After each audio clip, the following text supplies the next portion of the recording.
Now think back to the very start of your marriages, the honeymoon chapter, when everything felt new and full of potential. During that time, your partner likely seemed flawless. Conflicts were minimal, passion was high, physical connection was effortless, and you saw each other through a lens of hope and joy. Yet numerous studies suggest that this phase doesn't last forever. In fact, some findings indicate that this early stage of emotional and physical intensity begins to wane around the 2.5-year mark. One poll even pinpointed the average honeymoon duration at exactly 2 years, 6 months, and 25 days into marriage. Wow. I mean, they nailed it down. This week on Marriage, Life, and More, we continue our series on Marriage Reset, roommates to soulmates in your marriage, as we get into episode 7. We'll be back with that right after this.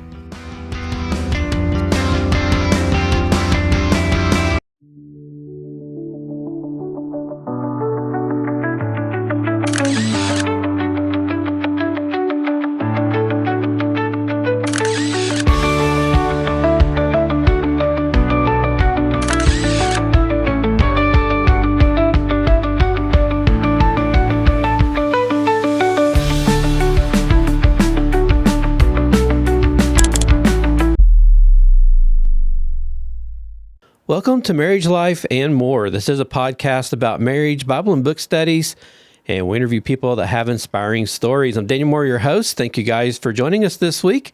And over here next to me, I have my beautiful co-host, my wife, Michelle. Hey, hey. I want to thank you guys for joining us this week. If you're not familiar with our show, check out our website at marriagelifeandmore.com for our platforms. Our YouTube and Rumble links are there. Also on the Christian podcasting app, Edify. And we're also on your Alexa and Google smart devices. You can also visit us on social, on Facebook, Instagram, and X at CT Gap Online. If you're a fan of our show, please subscribe. Feel free to leave a comment on our platforms and give us a thumbs up or a 5-star review on Apple Podcast. And we'd be eternally grateful to you for doing that. Well, as we get ready to start out this week, we do have something I want to mention. I know you guys have probably been seeing it on social media a little bit, but we have actually released a book. And just wanted to make sure that everybody that's listening was aware of that. If you don't follow us on social media, we've got a book out entitled Marriage as a Mission, Living Out God's Design for Your Marriage. So you can go to our website. There's a link there to pick that up, or you can go on Amazon. And that book also comes with a 6-session study guide that you can purchase as well. And that's good for couple study, or you can do group studies if you'd like to do that. We tried to put together some really good resources for that, and we hope that that'll be a blessing to you. So go check that out. You can get that in paperback, hardcover, or you can also get it as Kindle on the actual book itself. And so there's several options there that you can purchase that. So again, you can check that out on Amazon or on our website. Well, as I mentioned here in the beginning, we are at episode 7 at this point in Marriage Reset. We're going to go ahead and get into that. This week, we're going to be talking about 3 steps to rekindling romance and passion in your marriage.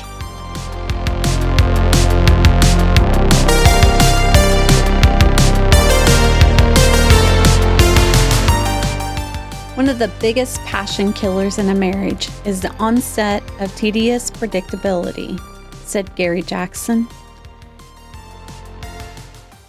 In his timeless devotional classic, My Utmost for His Highest, Oswald Chambers observed that healthy human nature craves excitement. If we don't find it in a meaningful and righteous ways, we can often seek it in harmful or misguided ones. Chambers emphasized that God doesn't create emotionless followers. Instead, He shapes us into deeply passionate individuals. This concept of being emotional and alive in our faith is compelling. It's a reflection of a God who loves with deep intensity. God's love for us is generous and endless. It never runs dry, and nothing on earth can strip it away. He cherishes us with delight and even celebrates us in a song. It's hard to fully understand just how immense and boundless His love really is. The fervor and joy in God's love are unmistakable, abundant, enduring, and full of life. Naturally, We long for that same vibrant passion in our marriages. Isn't that part of what drew us to each other in the first place? At a wedding we attended not long ago, we watched the bride and groom joyfully sharing pledges to keep their relationship filled with excitement, discovery, affection, and passion. That vision of never-ending passion is enchanting, especially if you've ever read the powerful verses from Song of Solomon. Love is as strong as death, its passion as unyielding as the grave. It burns like blazing fire, like a divine flame. Waters cannot extinguish love. Rivers cannot sweep it away. These poetic words stir up high hopes for a fiery and enduring love. Yet, reality is set in every couple. Marriages go through rhythms, some exhilarating, some quite challenging. For many, the intense desire and excitement seems to diminish over time. But what causes this shift? Why does that fire that once felt so bright begin to seem more like a memory? So as we start out this week talking about rekindling romance and passion, I think as we've been talking about this subject of roommates to soulmates, this is definitely something that that couples fight with when they get into that situation of feeling that distance between each other. And would you agree that, sometimes it seems like after time that it does seem to kind of change for some people? And I think that that's not just a marriage thing. That's just kind of a natural walk of life. Yeah. I think it seems like that in all aspects of our life that we live, that something that's very common, after a while we seem to take that for granted. It just seems like that's how we operate sometimes. I would definitely say so. And unfortunately, sometimes you can get by with letting that happen because it's things that aren't all that important. But when it comes to a relationship, that's something that's kind of dangerous, if you let that start taking place in your marriage where you start taking each other for granted and thinking that that's normal, So there does come a point in our marriages where if that starts happening and we start, having that distance, we start feeling that between each other, then that should be a warning sign that, hey, we need to probably do something here. We got something that we really need to fix. And there is a term for that. It's called tedious predictability. And as we're discussing here, there is a common belief that the more familiar we become with someone, the less we appreciate them. The classic idea that familiarity breeds contempt. But more often than not, rather than growing resentful, we slowly grow indifferent. In many cases, couples put significant effort into winning each other's hearts early on, but eventually comfort sets in and that initial energy fades. The pursuit ends and the focus shifts to the demands of everyday life. In this state of settled comfort, it becomes easy to direct energy elsewhere into careers, parenting, or personal interest, while the marriage quietly slips into the background. Soon the relationship starts to feel dull compared to new, more stimulating areas of life. And in reading all of that, I can look back on our relationship, and as we've talked before, and with our testimony and the different episodes that we've been doing here, we let ourselves get to that spot. We started letting the careers, the parenting, personal interest, we started letting some of that stuff. And I think that's normal in a lot of marriages, to be quite honest. I mean, life happens. Mm-hmm. So I do think that, most people, I want to say it's kind of like a rut. You're like just walking in a season and it's, the same. There's no, I wouldn't say excitement or anything bad happening. It's just, I feel like it could be a rut that you're falling through. But I think a lot of couples go through that because they are busy. And it could be not just with kids, it could be ministry. It could be, could be a lot that's taking each other's time instead of solely focusing on the marriage. Yeah. And so I think the thing here is we have to figure out what that balance is. Yeah. Because we can't let that slide totally consume us. We still have to nurture our marriage. We can't just ignore the one so that the other one takes over. You have to find a balance, to. And is it truly ignore? I mean, I'm just kind of being like, kind of coming back at you. Sorry. So I'm just kind of throwing this, but is it really truly? Sometimes I don't think it's necessarily ignore. It's the fact that that person is busy and it may be out of sight, out of mind. Yeah. So do you consider that ignoring? Well, in your perspective? I consider it a negligence. Okay. Because me and you were there. I mean, we let the stuff come in and consume our time, and we was not intentional on making sure that you and I had our time in our relationship. We let other things take the place of what we were supposed to be nurturing between the two of us. And we both saw how easy that can happen. And in all reality, there's not a marriage anywhere that God has ever condoned that you allow that to take place in your marriage. We've always, as you study the Bible, he's very clear on the order.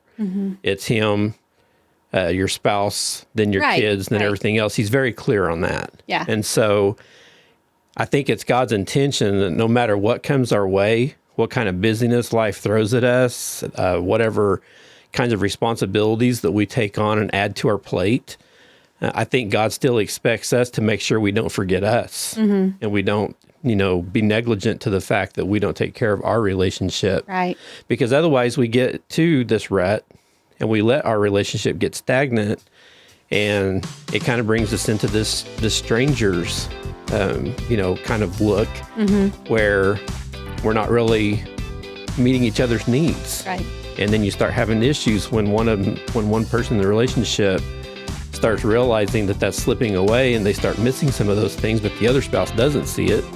They think, oh, we just got to take care of the kids. We just got life. We're married. This is what it's all about, And yeah, marriage is kind of about that. But at the same time, God wants us to take care of ourselves as well.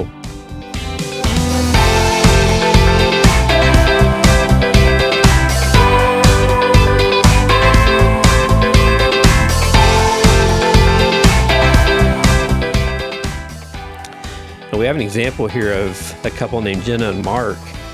They were married for a decade with 2 young children. They began with a relationship full of fun, frequent date nights, spontaneous laughter, and plenty of affection. They were deeply connected, constantly expressing love. But over time, especially after the kids arrived, their lives became a whirlwind of to-do lists, carpools, job demands, and housework. Time together started revolving exclusively around the children and their daily tasks. Their physical intimacy faded, and uninterrupted moments alone became rare. Jenna finds herself longing for the spark they once had, saying, I still love Mark, but the fire just isn't there anymore. Mark, on the other hand, thinks this season of emotional distance is normal. It's just a stage we're going through, he reassures her. And that's where couples often fall into trouble. Not because they don't love each other, and that's not really what we're saying here, when you get into this rut and this mode of life where we kind of put each other to the side just a little bit. It's not that the love is gone, but because, they assume the emotional distance or loss of passion is just part of the routine. And I think a lot of times we see other couples going through it and we think, well, they're going through it too, so this must just be the way it is. We're not the only ones out there going through this. And it can kind of be, a false positive in a lot of ways towards your marriage, because just because the other people around you, their relationships are like that, doesn't mean that's really the way God intended it. And so we have to be careful with that. So the truth is, what Jenna and Mark are facing is extremely common. After the magical beginning of marriage, couples tend to slip into what many experts refer to as the ordinary. As one relationship expert explains, extensive research shows that romantic intensity naturally declines in long-term relationships. The excitement of early love, feeling thrilled by your partner, sparks flying, every moment feeling special, begins to fade, replaced by steady, familiar affection that lacks novelty. Think back to the very start of your marriages, the honeymoon chapter, when everything felt new and full of potential. During that time, your partner likely seemed flawless. Conflicts were minimal, passion was high, physical connection was effortless, and you saw each other through a lens of hope and joy. Yet numerous studies suggest that this phase doesn't last forever. In fact, some findings indicate that this early stage of emotional and physical intensity begins to wane around the 2.5-year mark. One poll even pinpointed the average honeymoon duration at exactly 2 years, 6 months, and 25 days into marriage. Wow. I mean, they nailed it down. For many couples like Jenna and Mark, there's a noticeable decline in satisfaction after that point. As I think about us, how long do you think our honeymoon lasted? Our honeymoon phase, quote unquote. Well, you want me to be honest? Yeah, I want you to be honest. It wasn't very long. I'm just going to say that. Yeah. It wasn't very long. Just because reality hit us in the face right at the very beginning. Yeah. So many things went downhill rather quickly. And here's something I'll say about that. I think probably the blended family is another scenario that really throws an extra wrench into the situation, because it's one thing to be in your first marriage where there's no kids, probably not really any pets necessarily. A lot of people don't have pets when they first get married. Some do, but a lot don't. So you get married, you come into your home, you're by yourselves, and you have all this time just to devote to each other and figure each other out, and so you go through time until you finally have your first child, whenever that may be. And so, I know that with that type of situation, you have a lot more opportunity to stay close and really enjoy each other together and your time and that kind of thing. So I think the honeymoon phase in those situations most generally could probably last a while. But when you have kids already, let's say you're already been married, you're divorced, you come into a blended family situation and you have children that especially if both sides have kids and you're trying to mesh those together, just from our experience, I think that you can kind of see that probably go away a lot faster, because there's no manual, as we've talked before, on how to be a blended family. So a lot of times, as soon as you start putting everybody together and they all start clashing and personality conflicts and whatever it may be, that we start having a lot of issues pretty soon in the marriage, just a lot quicker than what they typically would be. What do you think on that?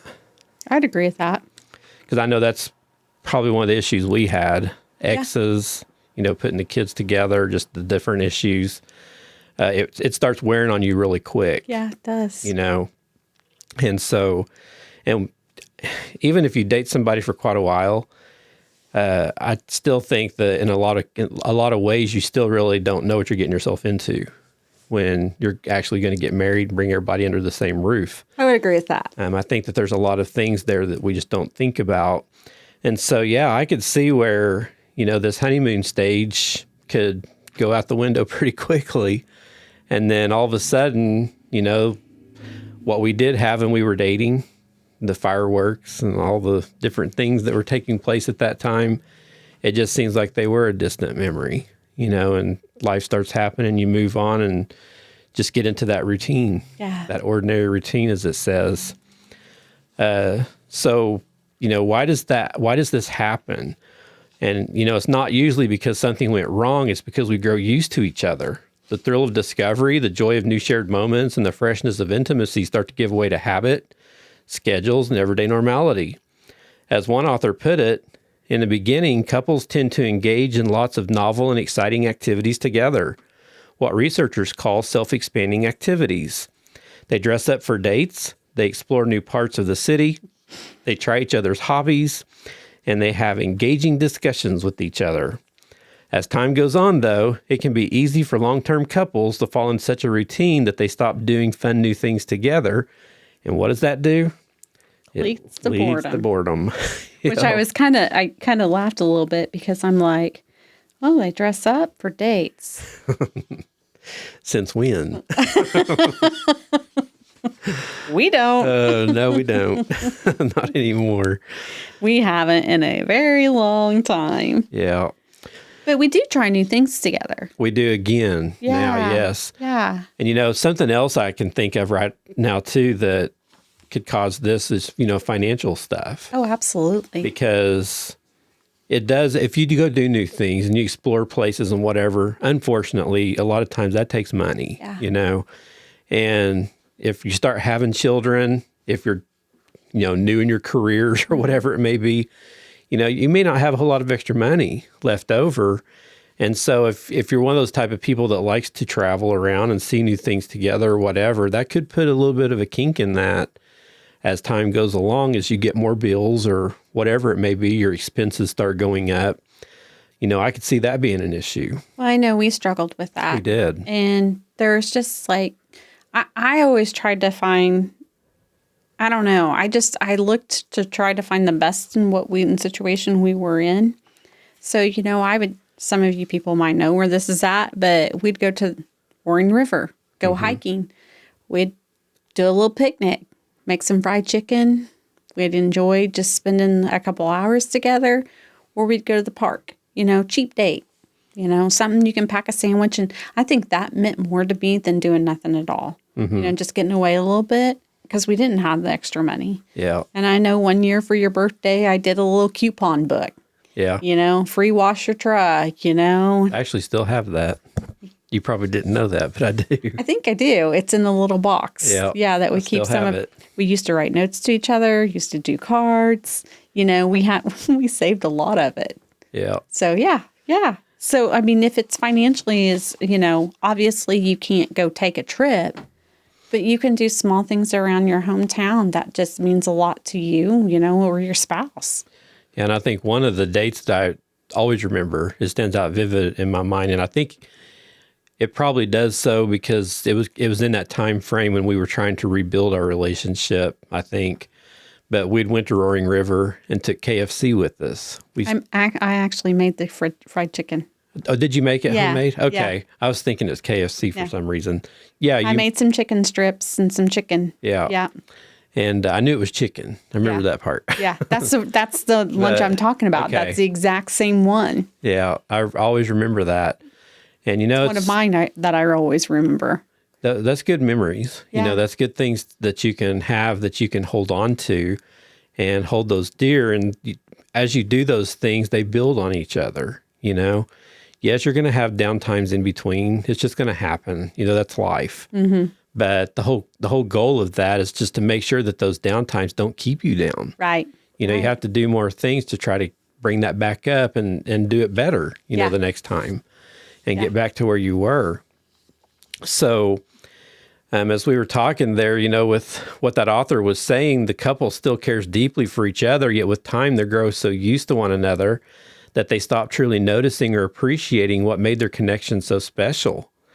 As comfort and routine take over, the intensity and excitement that they once felt begins to fade. What was once thrilling and full of pursuit becomes repetitive and expected. In the early stages, there's intentional effort, such as dates, thoughtful gestures, late-night conversations, kind of like what you were just talking about just a while ago. But eventually, that energy gives way to calendars, commitments, and responsibilities. Yeah. The relationship can slowly shift from romantic partnership to something that feels more like managing a household together. Yep. And as days become filled with chores, jobs, parenting duties, and financial concerns, it's easy to see why couples start feeling disconnected and even bored in their marriage. And I was thinking there, how it was saying that sometimes it can feel like you're just managing a household together. I think sometimes, too, it can almost feel like a burden because it's not there anymore. And in the back of your mind, you probably both realize it to a point. It's just not the same as it used to be. But yet, when you want to try to do something outside the box, all you can think of is all these responsibilities that are on top of you as a couple and trying to run your home, trying to pay the bills, trying to make sure the kids are getting here and there and everywhere and all this stuff. And it kind of blinds us to a point where we think, well, we just don't have the time. How are we ever going to make the moments to be able to do this stuff that's special to us? And we make up these excuses of why we can't do it. So it never happens, That's good. Mm-hmm. And because I feel like there was a time with us that, I think we did realize what was going on, but we had so much financial issues and then just the issues with our children, the exes, just the different things that was going on in our life. Of course, with divorces and stuff, there's always a lot of court activity, it seems like, throughout the years. We had a lot of that. And it just seems like that's just a burden on your shoulders sometimes, and it exhausts you. And it just puts you to a point where you need to fix it, but you just don't feel like you can. Yeah. And that's a horrible place to be.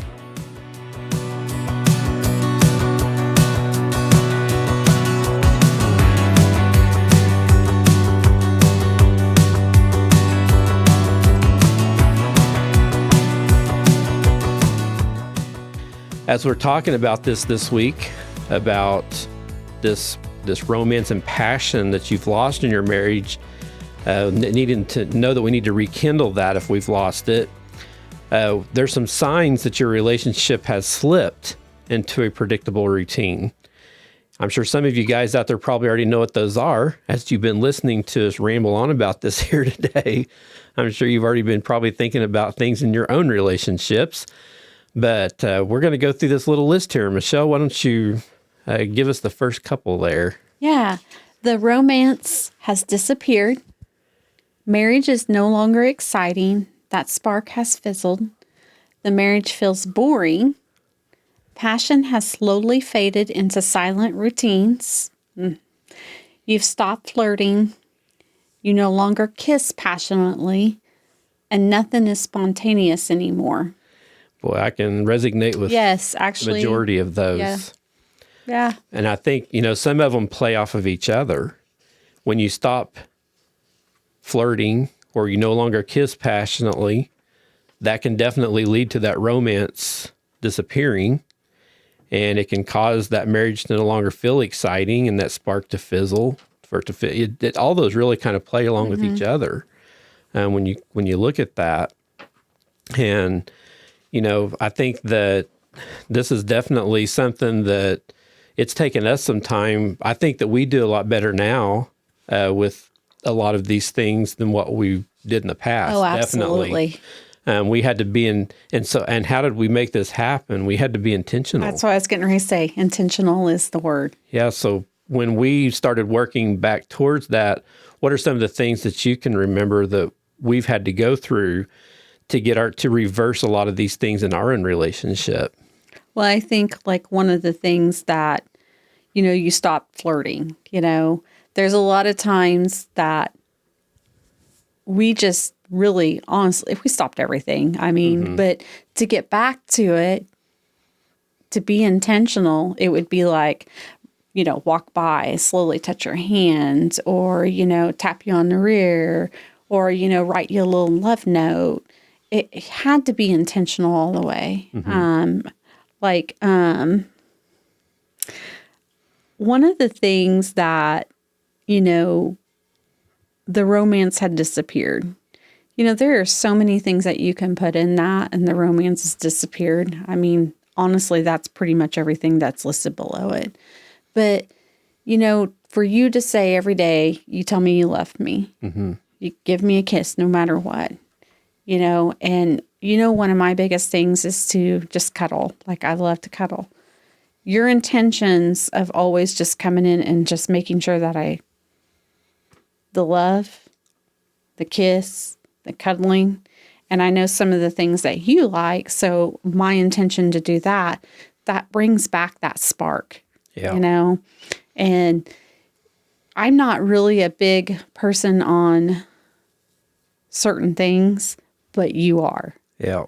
So I have to open my mind to allow you to do that so that the intentional flirting, the love, everything comes back to play.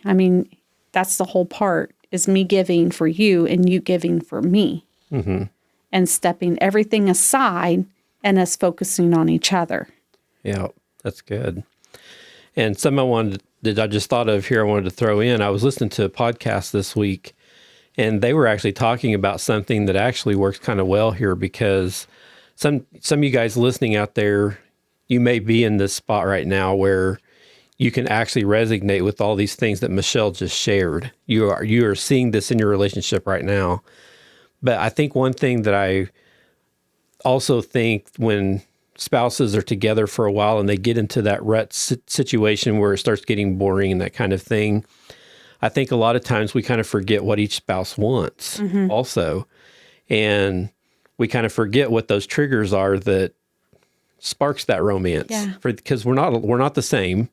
We've discussed this before. There's things that you like, there's things that I like. Yeah. And they're usually not the same things. Some of them might be, but we have other things that are not. And one thing that they were talking about was, in order to rekindle the relationship, if it's gotten to a stagnant spot, you can play a game they were calling yes, no, and maybe. And basically what this was is between each spouse, one spouse could ask, like me, I could ask you, well, what's the one thing that when I came home from work every evening, what's the one thing that you would like most for me to do for you? And then you would tell me that answer. And then I have the responses. I have yes, no, or maybe. That would be the responses I give you. And it was just a fun little way to go back and forth. And what they were kind of talking about this in the aspect of the romance side of things, the intimate side of things, because a lot of couples do have a lot of issues talking through when they have their moments to have sex and the intimate time that they have between each other. That's a really difficult thing for some spouses because when they're trying to rekindle things or whatever, they have a tendency to really, I guess, in a way, kind of forget what the other spouses do enjoy or don't enjoy, and those things change over time too. Oh, I was going to say, I know mine have. Yeah, over time. Just because you did things when you first got married doesn't mean those are still your favorites today. I'm older, so none of that things might have changed. Yeah, and so honestly, no matter how long you're married, it's always a learning process. Yeah. We always have to continue to keep each other figured out the best that we can so that we can, give that best of ourselves to our spouse to make that relationship the best that it can be. And so it's a lot of times spouses can't just come up and say, okay, well, do you just get straight to the point? They have a hard time doing that, and which you wouldn't think they would because they've been married for so long. But when you get to that point where your relationship is a little stagnant and it's gotten into that boring rut or whatever, for some reason, sometimes it seems like those relationships are kind of hard to get back into. Yeah. And so I thought this was kind of a cool way to do that because you can just kind of make a little game out of it. And, you can get as graphic as you want. We're not going to get graphic here on this, but you can get as graphic as you want with those questions. And that's another way that you can communicate back and forth. Interesting. And figure out, and if there's a maybe, maybe talk a little bit about that. Well, if this is something that used to happen, why has it changed? Or just have some good conversation and get back to that place where you're trying to figure each other out. And that'll help you reverse a lot of these things that we're talking about here today with the romance and the intimacy in marriage and how this can go backwards. And so I thought that was a really fun, really neat thing that you could do as a couple. And, maybe revise or start that spark, relight that spark in your marriage and get that stuff back. Good. So we're going to wrap up here this week. We'll come back next week and we'll pick it back up and finish.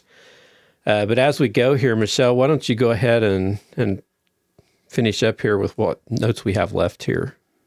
In her excellent book, Finding Love Again, 6 Simple Steps to a New and Happy Relationship, Dr. Terry Orbuck conducted a long-term study of couples who have been married at least 25 years.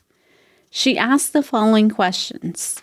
During the past month, did you feel that your marriage was in a rut or falling into one? Did you feel you were doing the same thing all the time and rarely doing exciting things together as a couple?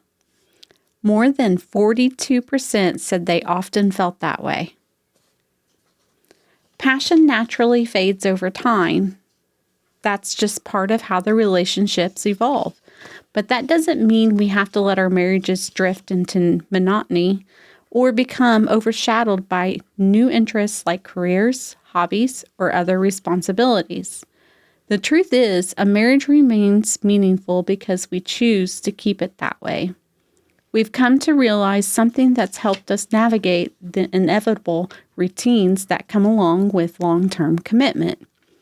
We refer it to as intentional pursuit, the active decision to keep investing in each other even when life gets repetitive. 42%. That's a lot. That's almost 50. But as I'm saying that, though, it's easy to get there because, even in our life today, we can get into a rut. Yep. Because we're so busy that there are a lot of times that I'm just like, where did the time go?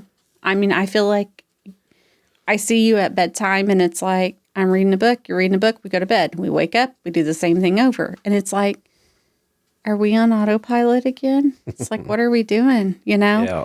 And so sometimes I have to step back and think, okay, Michelle, what are you going to do to break this day up? You know, we'll send each other emails or we'll take pictures of ourselves, be crazy, you know? And it's like, we can find ourselves now still doing that if we're not careful. Yeah. And we do things, we change up our hobbies occasionally. Yeah. You know, there was a season there we did kayaking and stuff, and that's kind of progressed over to biking at this point when we get the opportunity to do it, which that allows us to go to other cities on trails and, you know. But the whole point behind that is like you told me I couldn't do trails no more. Well, as long as they're paved ones and they're flat. That's the stipulations. I had a bike wreck. I don't think we've not shared that yet. I had a bike wreck. Yeah, she tried going off-roading on her e-bike, and next thing we knew, she was sideways against a tree, smashed between a bridge and a tree, and some rocks. E-bike on top of her, all scratched up, messed the wheel up, got a bruise. Or bruises. I thought I was going to have to call in MedFlight and pick her up and take her to the hospital. He's like, how in the world? And I was just like laughing as he's like, are you okay? And I'm like dying, and I'm jumping up as fast as I can because I don't want nobody to see me in the little small ravine that I fell into. Yeah. Michelle can actually look like a pretzel, just so y'all know that. Oh, and I'm too old for that. So see, that's adventurous. Yes. Look at us. He told me no more trails unless they're concrete. That's right. You got to be paved and flat. No bridges. Yeah, it was funny today because I was having I have a lymphatic massage done, and she hit my knee where my bruise was, and I about come off that table, and I was like, please don't touch that. And she's like, oh my gosh, what'd you do? And I was like, I had a bike wreck. And I'm like, I'm not no kid anymore. Why am I saying this? Like, I shouldn't be on a bike to begin with. I'm too old for that. Yeah, it's pretty funny. It was very entertaining moment, to say the least. Thanks. I'm glad I can make you laugh. That's all that matters. That's right.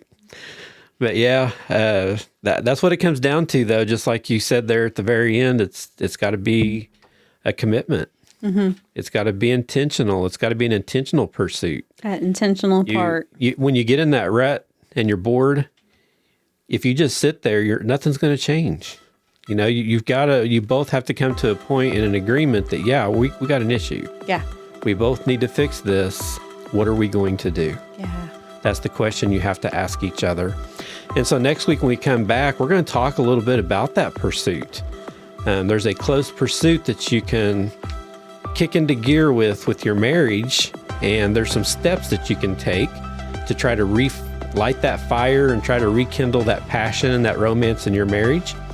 And that's what we're going to talk about next week when we come back here for the next episode. So is there anything that you wanted to add to this one this week?